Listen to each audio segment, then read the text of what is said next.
అక్షరాల ఆణిముత్యం. ఒకప్పుడు భృగు మహర్షి వింధ్య పర్వత ప్రాంతాలలో ఉన్నాడు.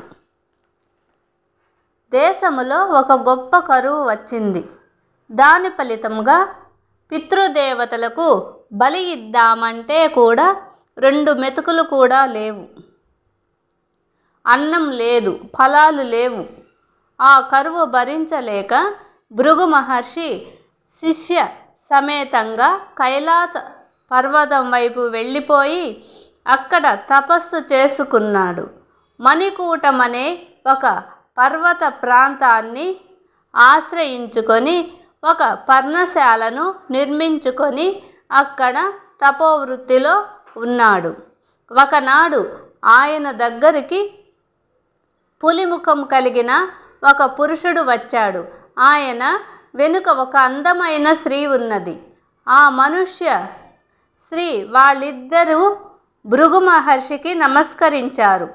ఆ మహర్షి అతడిని, నీవెవరు, నీకు ఈ శార్దూల ముఖమేమిటి అని అడిగాడు. అందుకు ఆయన, అయ్యా, ఈమె నా భార్య. నేను సుముఖుడు అనే పేరు కలిగిన విద్యాధరుణ్ణి. నేను స్వర్గలోకానికి వెళ్ళి దేవేంద్రుని దర్శనము చేసుకొని తిరిగి వస్తుంటే అకారణముగా నాకు ఇలా వికృతమైన శార్దూల ముఖం వచ్చింది. కారణమేమిటో నాకు తెలియదు. శార్దూలుడు ఇలా అన్నాడు, నా ముఖం ఇట్లా వచ్చింది. జీవచ్చలా ఉన్నాను. నా భార్య దుఃఖపడుతున్నది. దానిని పోగొట్టండి అని నేను అడగటానికి వచ్చాను అన్నాడు. అందుకు భృగు మహర్షి, ఈ స్థితి నీకు ఎందుకు వచ్చిందంటే, నీవు కృతయుగములో జీవించినప్పుడు ఒక ఏకాదశి వ్రతంలో ఉపవాసము చేసి 12 నాడు తైలాభ్యంగనం చేశావు. దాని వలన ఇలా జరిగింది.